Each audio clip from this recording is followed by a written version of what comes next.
What's going on, guys? My name is Wade with Tech Daily. So I've officially had the Samsung Galaxy Note 8 for about 2 weeks now, and I feel like that's a good amount of time to not only talk about my experience with the device, but also kind of give you guys my general thoughts, including whether or not I think the Note 8 is worth the $1,000 it costs, and if it might be a better option than something like the S8 or S8 Plus. Now, let me start off by just stating the obvious. This is the best Android phone you can buy right now, and that's not an opinion-based statement really, that's just basically a fact. With the specs and the screen and the features and all of the extra goodies that this phone has, this is the best, most complete, most feature-packed Android device currently for sale. With that being said, it's also the most expensive, obviously. Phones have gotten ridiculously expensive over the last year or two, so if you want the best, you have to be prepared to spend quite a bit of money. For that huge chunk of change though, you're getting a device that looks really premium and feels great in the hand. The all-glass design, while a little treacherous if you're not careful, is in my opinion the most beautiful way a smartphone can be produced. And Samsung's 6.3-inch display, which I'll talk about in just a second, flows from edge to edge and stretches to cover 83% of the phone's front surface area. This design, with the almost non-existent side bezels and super slim, even, notchless top and bottom bezels, I think is the perfect use of space, given that we still need to have that front camera and sensors and things visible. With all that being said, that glass is a fingerprint magnet, so when the phone is all naked, it's gonna look a little grimy over time. But that's a price I'm willing to pay for a device that looks this good. The only complaint I have with the outside hardware for this device is a complaint that I think most people have with this phone, and that is, of course, the placement of the fingerprint sensor. It's inconvenient to say the least. Even with my big hands, it's just not all that comfortable to get to, which is why I personally just use facial recognition to unlock my Note 8. And especially with Apple's iPhone 10 adopting this feature now too, I'm gonna go out on a limb and say that the days of fingerprint sensors for the likes of Samsung and Apple are over with, which is why I think Samsung just stuck it on the back, but that's okay with me. Now, let's talk about the display. The Note 8's 6.3-inch Super AMOLED display is gorgeous no matter what you're watching. However, as we saw on the S8, you're unfortunately not given that full 2960 by 1440 QHD resolution right out of the box. You need to enable that in settings, and the thought is that Samsung is kind of combating some potential bad battery life when the screen runs at its highest resolution. Are most people going to notice any difference at all between Full HD and Quad HD out of the box during day-to-day use? Probably not. I just thought it's a little deceptive to put so much advertising money showcasing the QHD display and making it a selling point, but while also making it something the user has to enable themselves, if they even realize that at all. So as far as the specs go, I'm not going to talk too much about this because there really isn't too much to say. The Note 8 ships with the best processor on the market right now, the Snapdragon 835, the best GPU, 6 gigs of RAM. There isn't anything better you could ask for. Samsung skin over Android has also gotten quite a bit better over the years, so overall performance for this phone is absolutely stellar, which is something that really shouldn't even need to be said. You know you're getting the fastest, most spec'd out phone when you buy it.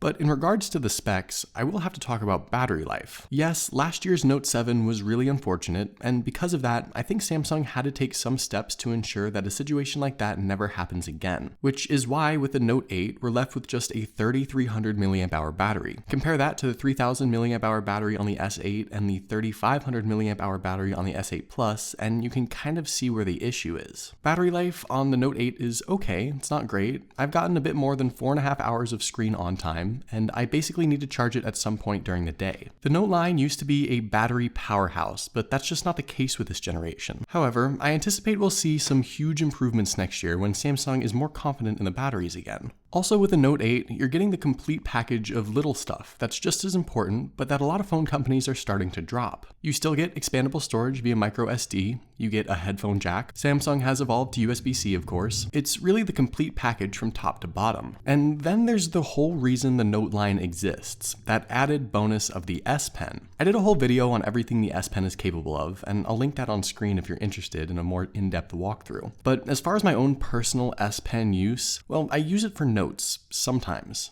particularly when the screen is off and I feel the need to jot something down. And as a writing tool, as a stylus, it's really nice and really fluid. It feels great on the screen. For some people, it's probably a really great tool that can take their day-to-day phone use to another whole level, and that's awesome. But for me, the S Pen just isn't the deciding factor in purchasing the Note line like it once was. It's okay, but I just don't feel the need to use it enough, and that's kind of unfortunate. There are some useful tools and interesting software features, sure, but there really isn't anything that the S Pen can do that your fingertips wouldn't be able to do, except for maybe coloring pretty pictures of cotton candy unicorns in the included coloring book. But like art professionals are better off using the proper drawing tablet or even an Apple Pencil and iPad. The Note 8 isn't any sort of professional drawing tool. It's not precise enough or useful enough. And I need to mention that because a lot of people seem to have asked about that with this phone. Besides the S Pen, the other standout feature that really separates the Note 8 from the S8 line is the dual cameras. This is Samsung's first attempt at a dual camera on their flagship smartphones, and they did an amazing job with everything they tried to do. The standalone dual 12-megapixel f1.7 shooter with optical image stabilization is a great all-around camera for both pictures and video up to 4K at 30 FPS, much like the S8 was. Granted, Samsung's picture profiles continue to lean towards the more saturated side, but a lot of people are a fan of the vibrant colors, and I have to say I am too. The second camera, a wider 52mm f2.4 lens, also with OIS, adds more tricks, like the 2x optical zoom, which is pretty good. Not perfect, but it gets the job done about 90% of the time, as well as what Samsung calls live focus. Think portrait mode for the iPhone. The dual cameras come together to offer the ability to blur the background behind people and objects for an almost DSLR-like picture. And with the Note 8, you can adjust the blur in real time and also make adjustments after the picture is taken. With all of these neat tricks, the Note 8 camera setup is absolutely the complete package. It's probably the best all-around camera you can snag on any smartphone, at least until the iPhone X most likely. And in my opinion, the cameras are probably a bigger selling point and a more compelling feature than the S Pen in differentiating this device from the S8. So with all that being said, I feel very confident in saying again that yes, this is the absolute best Android phone you can buy on the market right now. It's the most complete, most well-rounded, most feature-packed device. Is battery life disappointing?